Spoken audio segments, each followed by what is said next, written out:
Drive చేసినప్పుడు ఆ pressure రావద్దు, లోపలికి వెళ్ళిపోవాలి. ఆ ప్రెషర్ వస్తూ ఉంది అనుకో కంటిన్యూస్ గా, ఆయిల్ ఎంత తోపు డ్రైవర్ అయినా స్క్రాచెస్ అనేవి పడుతూనే ఉంటే ఒకసారి మనం.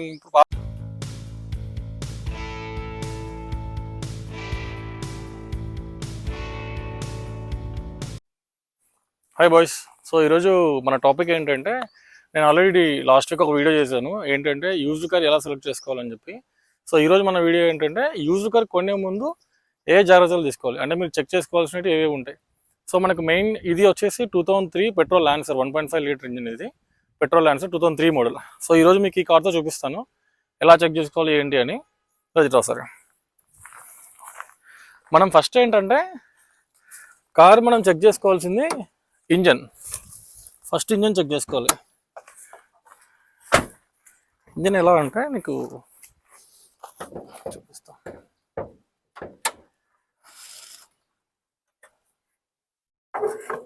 ఇట్లా సో మనకి ఇది ఇంజన్ కంపార్ట్మెంట్. సో ఇంజన్లో మనం ఎలా చెక్ చేసుకోవాలి అంటే, ఇప్పుడు నీకు ప్రతి కార్కి డిప్స్టిక్స్ ఉంటాయి, ఆయిల్ డిప్స్టిక్స్. ఇవి ఒక్కొక్క కార్కి ఒక ప్లేస్ వేరే వేరే చోటు ఉంటుంది.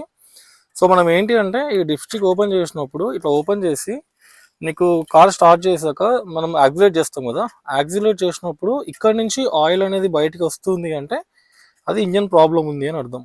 సో ఆయిల్ బయటికి రావట్లేదు అంటే ఇంజన్ మంచిగా ఉంది అని అర్థం. సో కొన్ని కార్స్కి ఏంటంటే, ఇప్పుడు ఫోక్స్ వ్యాగన్ కానీ స్కోడా కానీ వాటికి ఏంటి అంటే, ఇక్కడ నువ్వు ఓపెన్ చేసినప్పుడు ఐడియల్లో ఉన్నప్పుడు ఇక్కడ నుంచి ఎయిర్ ప్రెషర్ వస్తుంది. ఐడియల్లో ఉన్నప్పుడు మీరు డ్రైవ్ చేసినప్పుడు ఆ ప్రెషర్ రావద్దు, లోపలికి వెళ్ళిపోవాలి. ఆ ప్రెషర్ వస్తూ ఉంది అనుకో కంటిన్యూస్ గా, ఆయిల్ వచ్చినా ప్రెషర్ వచ్చినా అది కూడా ఇంజన్ ప్రాబ్లం ఉన్నట్టు. సో ఎయిర్ అనేది దానికి కామన్. అది ఇప్పుడు దీనికి ఎయిర్ రాదు, దానికి ఎయిర్ వస్తుంది. సో ఇది చూసుకోవాలి మీకు, దానికి దీనికి డిఫరెన్స్. నార్మల్ కార్స్కి ఓన్లీ స్కోడా ఫోక్స్ వ్యాగన్ కార్కి. సో మిగతా కార్స్కి రాదు. మనం యాక్సిడెంట్ చేసినప్పుడు ఆయిల్ రావట్లేదు అంటే అది ఇంజన్ మంచిగా ఉందని. సో ఇంకొకటి ఏంటంటే ఇక్కడ ఇక్కడ ఇక్కడ ఉందా జస్ట్ మాయిశ్చర్ లాగా. సో ఇలా ఇలా ఇలా ఉంటే పెద్ద ప్రాబ్లం లేదు. యాక్చువల్గా ఇది ట్యాపెట్ కవర్ ఉంటారు. సో ఇక్కడ మీకు ఆయిల్ అనేది లీక్ అవుతుంది అంటే ట్యాపెట్ కవర్ చేంజ్ చేసుకోవాలి, ఇది పెద్ద మేజర్ కాదు. సో ఇక్కడ గేర్ బాక్స్ ఉంటుంది. ఇక్కడ నుంచి మీకు గేర్ బాక్స్ సైడ్ నుంచి ఆయిల్ ఎక్కువ లీక్ అవుతుంది అంటే మీరు కింద చెక్ చేసుకోవాలి. ఆయిల్ లీక్ అవుతుంది అంటే అది చెక్ చేసుకోవాలి. సో ఎక్కువ అవుతుంది అంటే మళ్ళీ అది మనం లోపల రీప్లేస్ చేసుకోవాల్సి వస్తుంది దానికి సంబంధించిన పార్ట్స్. సో మీరు ఆయిల్ చెక్ చేసుకోవడం ఇలాగా. సో ఇంజన్ అలా చెక్ చేసుకోవచ్చు. ఇంజన్ తర్వాత మనకి మెయిన్ వచ్చేసి బాడీ ఎట్లా అంటే యాక్సిడెంట్ అయిందా లేదా చెక్ చేసుకోవాలి.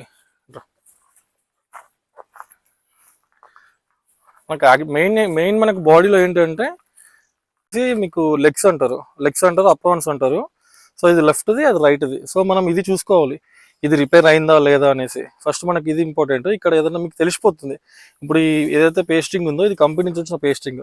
ఇక్కడ మీకు ఏమైనా జిగ్జాగ్ కానీ కొంచెం డిఫరెంట్గా తెలిస్తే ఇది ఏదైనా రిపేర్ అయిందని మీకు ఒక డౌట్, ఇది ఒకటి చెక్ చేసుకోవచ్చు. తర్వాత ఇవి పిల్లర్స్ అంటారు. ఇది పిల్లర్ ఏ, బి, సి, ఇవి పిల్లర్స్. ఇవి మీరు ఎలా చెక్ చేసుకోవాలి అంటే, ఇట్లా మీరు డోర్ ఓపెన్ చేసినప్పుడు ఇలా ఉంటుంది రబ్బర్స్. సో మీరు కింద లాక్కోవచ్చు, ప్రాబ్లం లేదు. ఇలా లాగినప్పుడు మీకు ఇలాగా ఈ డాట్స్ ఉన్నాయా, ఇలా డాట్స్ ఉన్నాయి అంటే ఇది ఒరిజినల్. ఇక్కడ ఏం నీకు చేయలేదు అంటే, ఇక్కడ ఏం యాక్సిడెంట్ అవ్వలేదు, ఏం చేయలేదు. నీకు బయట ఒకవేళ యాక్సిడెంట్ అయ్యి ఏమైనా చేస్తే ఇక్కడ ఈ డాట్స్ అనేవి కనిపించవు. సో ఇది మీకు మీరు ఇప్పుడు ఫర్ ఎగ్జాంపుల్ ఇది ఇక్కడ మీకు యాక్సిడెంట్ ఏం కాలేదు. సో అలా మీరు అన్ని చెక్ చేసుకోవచ్చు, అన్ని చోట్ల చెక్ చేసుకోవచ్చు, అన్ని డోర్స్. నేను నెక్స్ట్ కూడా చూపిస్తాను. సో ఇది కూడా ఇక్కడ కూడా మీరు అలా డోర్ ఓపెన్ చేసి చెక్ చేసుకోవచ్చు.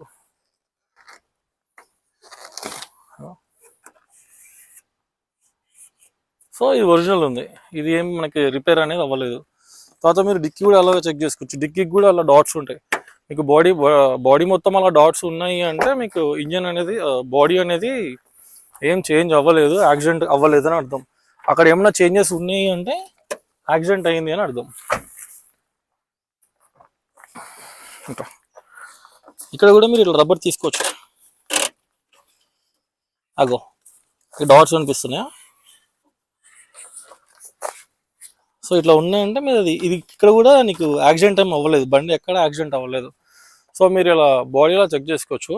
సో మనకి ఏంటి అంటే ఇంజన్ ఏదన్నా ప్రాబ్లం ఉన్నా అంటే చిన్న హెడ్ ప్రాబ్లం కానీ ఇంకా ఏదన్నా ఇంజెక్టర్స్ కానీ ఏమైనా ఉన్నా రిపేర్ చేసుకోవచ్చు. కానీ బాడీ ఒకసారి మేజర్ యాక్సిడెంట్ ఏమన్నా అయింది అంటే మాత్రం చాలా కష్టం. ఎందుకంటే మీకు బయట చేస్తారు కానీ చేసినాక బయట నీకు కనపడదు.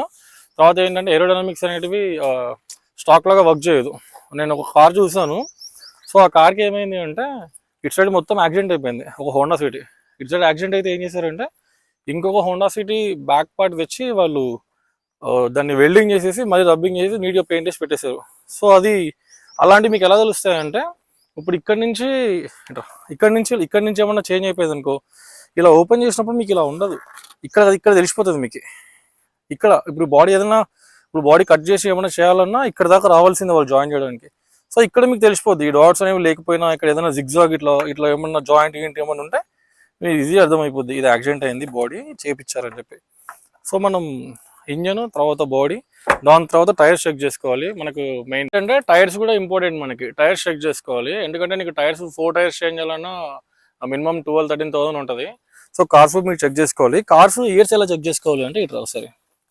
సో మీరు ఇక్కడ టైర్స్కి చూసుకుంటే ఇక్కడ మీకు సీరియల్ నెంబర్స్ ఉంటుంది. ఇప్పుడు ఇది ఉందా CN903, ఈ 18 అని ఉందా. సో ఇది 2018 మ్యానుఫ్యాక్చర్. సో మీరు ఏదైనా టైర్ కొనాలన్నా మీరు అక్కడ చూస్తే తెలిసిపోతుంది. ఆ ఇయర్ వాళ్ళు మెన్షన్ చేస్తారు, లాస్ట్ 2 నంబర్స్.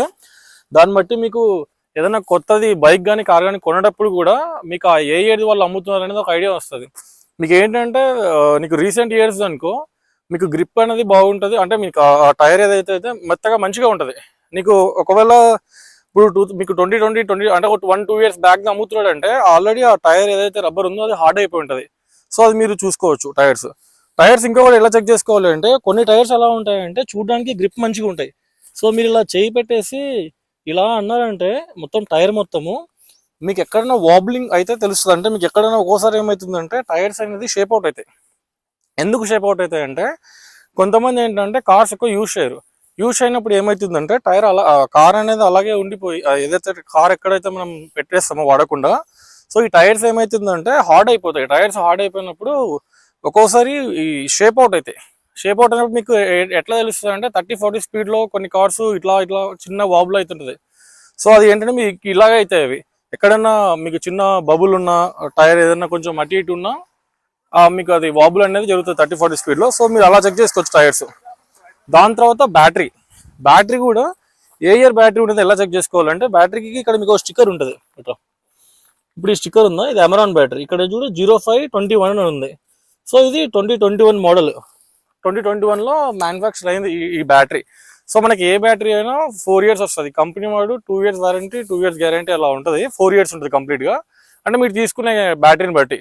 సో ఇది 2021లో మ్యానుఫ్యాక్చర్ అయింది కాబట్టి అప్పుడు వేయించారు. సో ఆల్మోస్ట్ ఇప్పటికి మనకి 4 ఇయర్స్ అయిపోయింది. సో ఇది ఆల్రెడీ బ్యాటరీ అయిపోయింది లైఫ్. సో మీరు 4 ఇయర్స్కి వరకే ఉంటుంది. మీరు ఏదైనా కొనేటప్పుడు కూడా బ్యాటరీ అలా కూడా చెక్ చేసుకోవచ్చు. కార్కి ఏ ఇయర్ బ్యాటరీ దానికి ఉంది అని. ఒకవేళ 6 months 1 year వ్యాలిడిటీ అంటే వాళ్ళు రీసెంట్గా వేయించుంటే ఓకే, అయ్యో 2-3 years బ్యాక్ వేయించుంటే అది కూడా చేంజ్ చేసుకుంటే బెటర్. సో మనకి మెయిన్ ఇవన్నీ చెప్పేస్తాను, మ్యాక్సిమం కవర్ చేస్తాను నేను. ఇంజన్, బాడీ, టైర్స్, బ్యాటరీ, మనకి ఇవి మెయిన్. తర్వాత ఇంకొక ఇంపార్టెంట్ థింగ్ ఏంటంటే మీరు ఇంజన్ ఏదైతే నేను చెప్పానో స్టార్టింగ్లో ఆయిల్ డిస్ట్రిక్ట్ నుంచి మీకు బయటికి వస్తుంది అని చెప్పేసి, సో అది ఏంటి అంటే మీరు ఇంజన్ చెక్ చేసుకునేటప్పుడు ఇంకొక ఇంపార్టెంట్ థింగ్ ఏంటంటే, అంటే ఇది చెప్పలేము, మీరు ఎవరైనా కొనేటప్పుడు చెక్ చేసుకుంటే బెటర్. అంటే ఇది ఎవరు వాంటెడ్గా చేయరు, కానీ ఒక చిన్న టిప్ ఏంటంటే మీరు ఫస్ట్ ఆయిల్ లెవెల్ ఉందో లేదో చెక్ చేసుకోండి. అది మీకు థ్రాటిల్ ఇచ్చే ముందు ఆయిల్ స్పిల్లేజ్ అవుతుందో లేదో చెక్ చేసుకునే ముందు ఆయిల్ లెవెల్ ఉందో లేదో చెక్ చేసుకోండి. ఎందుకు అంటే ఒక్కొక్కసారి ఇంజన్లో ఆయిల్ తక్కువ ఉందనుకోండి, నీకు ఇప్పుడు ఫర్ ఎగ్జాంపుల్ దానికి కావాల్సిన ఆయిల్ కన్నా చాలా ఒక 20-30% ఆయిల్ ఉందనుకో ఇంజన్ ఆయిల్. సో మీరు థ్రాటిల్ ఇచ్చినప్పుడు పైకి ఎక్కువ రాదు, ఒక్కోసారి రాకపోవచ్చు. సో మరి అప్పుడు చూసుకొని మీరు లేదు ఆయిల్ స్పిల్లేజ్ ఏం లేదు, ఇంజన్ మంచిగా ఉంది అని చెప్పి తీసుకున్నాక సర్వీస్ చేయించడానికి వర్క్షాప్కి వెళ్తారు. అక్కడ వాళ్ళు ఆయిల్ చేంజ్ చేసినప్పుడు ఆయిల్ ఫిల్ చేస్తారు. అప్పుడు వాళ్ళు కొత్త ఆయిల్ పోసినప్పుడు అప్పుడు మీకు ఆయిల్ స్పిల్లేజ్ అవుతుంది. సో ఇది ఎందుకు అంటే మీరు ఆయిల్ ముందే లెవెల్ చెక్ చేస్తున్నారు అనుకో, ఆ డిఫరెన్స్ తెలియదు మీకు. ఒక ఆయిల్ లెవెల్కి ఉంటే స్పిల్లేజ్ రాకపోతే ఓకే, ఒక్కోసారి ఆయిల్ లెవెల్ లేదు అనుకుంటే మనకు కూడా తెలియదు. అది ఇప్పుడు అమ్మే వాళ్ళకి, పాత ఓనర్స్కి అది తెలియకపోవచ్చు. ఒకవేళ కొంతమంది వాంటెడ్ కూడా చేస్తారు, ఆయిల్ తక్కువ ఉంటే రాదని చెప్పి ఆయిల్ తక్కువ పెడతారు. సో అదొక్కటి కొంచెం మీరు జాగ్రత్త చూసుకుంటే బెటర్. సో మాక్సిమం కవర్ చేశాను. మీరు మెయిన్ ఏవైతే థింగ్స్ నేను చెప్పానో అవే మనకి మెయిన్ ఇంపార్టెంట్ మనం కారు కొనే ముందు చెక్ చేసుకోవాల్సింది. సో మీకు అందరికీ వీడియో నచ్చిందని అనుకుంటున్నాను.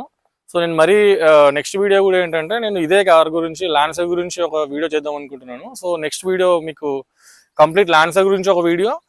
ఇంకొక వీడియో ఏంటి అంటే మనం ఎక్కడన్నా చాలా మంది ఏంటంటే ఎప్పుడన్నా లాంగ్ వెళ్ళే ముందు ఒక 1-2 days ముందు లాంగ్ ట్రిప్ ముందు చాలా మంది వర్క్షాప్కి వెళ్తారు. కొంతమంది ఏంటంటే తెలీదు, అంటే జనరల్గా మనం ఏమేమి చెక్ చేసుకోవాలి కార్కి బయటకు వెళ్ళే ముందు నీకు అని వర్క్షాప్ తీసుకెళ్తారు. వర్క్షాప్ తీసుకెళ్ళి చెక్ చేపిస్తారు. సో వాళ్ళు చెక్ చేసేదానికన్నా ముందు మనం ఒక కార్ కొనేటప్పుడు మనకు బేసిక్ నాలెడ్జ్ ఉండాలి కార్ గురించి. ఎందుకంటే మనకు బేసిక్ నాలెడ్జ్ లేకుండా అవి ఎక్కడ ఏ ప్లేస్లో ఏమేమి ఉంటాయి ఏమేమి ఇంపార్టెంట్ దానికి తెలియకుండా మనం కార్ మెయింటైన్ చేస్తే ఎట్లుంటుందంటే వేస్ట్. అది ఎట్లా అంటే నీకు బేసిక్ నాలెడ్జ్ ఉండాలి దాని గురించి. అప్పుడే నీకు ఒక ఐడియా వస్తుంది అసలు కార్లో ఎలా ఫంక్షన్ అవుతుంది, ఏం ప్రాబ్లమ్స్ వస్తున్నాయి, ఏం ప్రాబ్లం ఉంది అనేది. సో అది కూడా నేను ఒక వీడియో చేస్తాను, మీరు జనరల్గా ఏమేమి చెక్ చేసుకోవాలి బయటకు వెళ్ళేటప్పుడు అని చెప్పి. సో హై బాయ్స్, మనం ఇప్పటిదాకా అయితే మాట్లాడుకున్నామో నేను అది ఆఫ్టర్నూన్ రికార్డ్ చేశాను. సో మ్యాక్సిమం కవర్ చేసాను అనుకున్నా కానీ మనం ఇంకొక టాపిక్ మిస్ అయిపోయాము. సో అది ఎడిట్ చేసేటప్పుడు నాకు గుర్తొచ్చింది ఏంటి అంటే సస్పెన్షన్.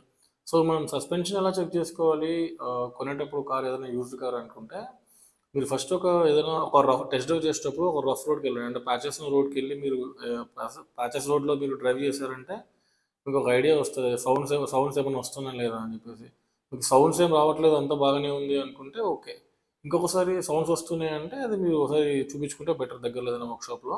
సో మనకి ఫ్రంట్ సైడ్ నుంచి ఎక్కువ నాయిస్ వస్తే ఫ్రంట్ సైడ్ నుంచి ఏమైనా వస్తుంది అంటే దాంట్లో చాలా ఉంటాయి. సస్పెన్షన్ స్ప్రింగ్స్ ఉండొచ్చు, లోవర్ ఆర్మ్స్ ఉండొచ్చు, బాల్ జాయింట్స్ చాలా ఉంటాయి. సో దాంట్లో ఏదైనా ఉండొచ్చు. సో అది మీరు ఒకసారి చెక్ చేసుకోవచ్చు సౌండ్స్ వస్తున్నాయా లేదా అని చెప్పేసి. ఇంకొకటి మనకు ఒక్కోసారి ఏమవుతుందంటే బ్యాక్ సైడ్ మనం ఎక్కడైనా వెళ్తుంటాం కదా, వెనకాల ప్యాసింజర్స్ ఉన్నా లేకపోయినా మనం ఏదైనా స్పీడ్ బ్రేకర్ ఎక్కి దిగినప్పుడు బండి ఇలా మనకు మూవ్ అవుతుంది పైకి కిందకి, ఇట్లా మనకు ఫీల్ తెలుస్తుంది ఎక్కువ. అలా ఉంటే కూడా మీకు స్ప్రింగ్స్ అనేది యాక్షన్ అది పోతే అలా మీకు ఎక్కువ అవుతుంది. సో అలా కూడా మీరు చెక్ చేసుకోవచ్చు సస్పెన్షన్ని. సో ఇంకోటి ఏంటంటే పాత కార్లకి పెయింటింగ్ అనేది ఒరిజినల్ ఉండాలని గ్యారంటీ ఏం లేదు. సో మ్యాక్సిమం పాత కార్లు కొంటే రీపెయింట్ అయ్యి ఉంటాయి. మనం సిటీలో స్క్రాచెస్ లేకుండా ఎంత తోపు డ్రైవర్ అయినా స్క్రాచెస్ అనేవి పడుతూనే ఉంటాయి. ఒకసారి మనం ప్రాపర్గా వచ్చిన ఆపోజిట్ వాళ్ళు ప్రాపర్ గారు. సో మీరు పెయింటింగ్ గురించి పెద్ద ఆలోచించాల్సిన అవసరం లేదు. రీపెయింట్ చాలా మనకు 80-90% కార్లన్నీ ఎక్కడో చోట రీపెయింట్ అవుతాయి. సో మీరు రీపెయింట్ది పెద్ద కన్సిడర్ చేయకండి, మనం మళ్ళీ కావాలంటే చేయించుకోవచ్చు, అదో పెద్ద ప్రాబ్లం కాదు. సో మ్యాక్సిమం అన్ని కవర్ చేశాను. సో మళ్ళీ మనం నెక్స్ట్ వీడియోలో కలుద్దాం. అంతవరకు బై, సైనింగ్ ఆఫ్.